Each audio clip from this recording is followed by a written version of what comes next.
Hi, Adam here, and I'm back with another video of malicious file hunter software. I'm here to show you how you can run basic searches for particular files that could be of interest, whether they're malware or just suspicious files. You want to find out if they exist on one or multiple systems. So malicious file hunter here is installed and configured. If you have not downloaded it or don't have a license, please go back to the other videos in the series, and they will want to help you set it out and activate it. So here I've got I'm just going to go straight to the accounts, computer accounts. I have an account here. I'm a part of a small test network, a domain called MFH, and the username is test, and I've got my password set here. I'll be searching this machine and another Windows 7 machine. You can search Windows XP, any machine that's running WMI, all the workstations, the server editions. Like I said in previous videos, WMI is available in all Windows workstation server editions, right from NT4 up to the latest of Windows 8. 8.1 and Windows 2012. Okay, so I've got just two computers here to test.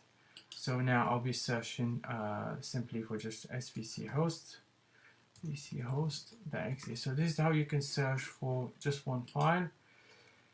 Now the search is running now on local host. It's going to run on one out of two computers, and every time it's finds files, it's going to update them here. And it also shows you the number of threads and the account used here. So here you found svc host on this particular Windows 7. It's and there are two different editions. One with SP1, I think, and the other one without. That could probably be. Oh yeah, the one is 32 and the other one is 64-bit. So that's the reason the number of files is different here. It shows you the IP.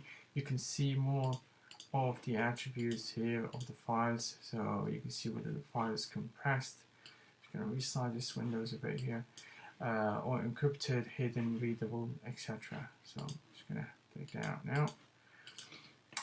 Now, if you want to run search for multiple files, you can just add a semicolon and say you're looking for calc.exe, and you're looking for let's say run dll 32.dll, and you're also looking for let's say file that doesn't exist, test.txt. Okay, so run and search now. As you can see, it takes seconds, sometimes less, depending on the speed of the network and the available resources on the target machines. So the searches are taking performance, the resources out of the target machines rather than the one here I'm using. So I've got a number of results. You couldn't find tests because it doesn't exist. So here you can keep adding semicolons, file, etc.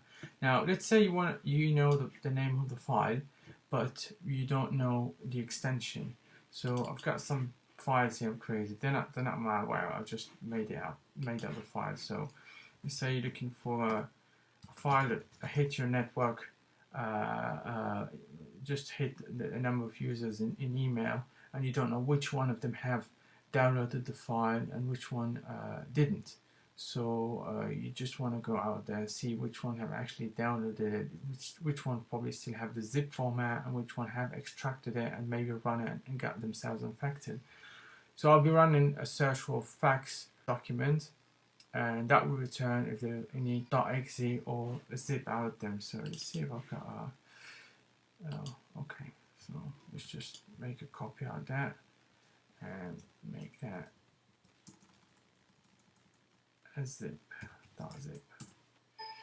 So okay, so this type of search with no extension will search for all files with that name regardless of the extension, and we return them here. So it found them on my machine here.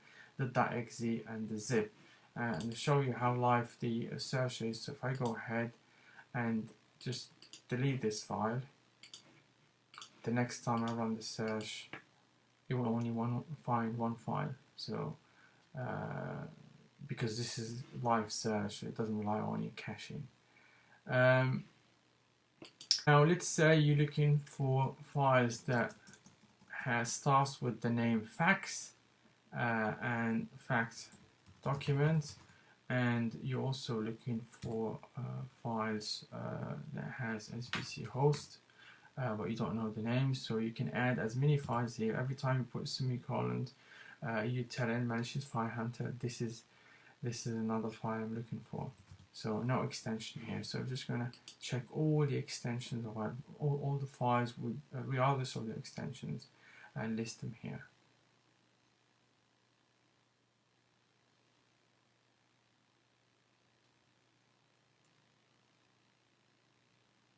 Okay, so now it's searching the remote machine, which is tester-Windows 7. Okay, so here you found calc.txt and calc.exe, svc host.exe, svc host.txt, documents, fax document.exe, and only one instance of it.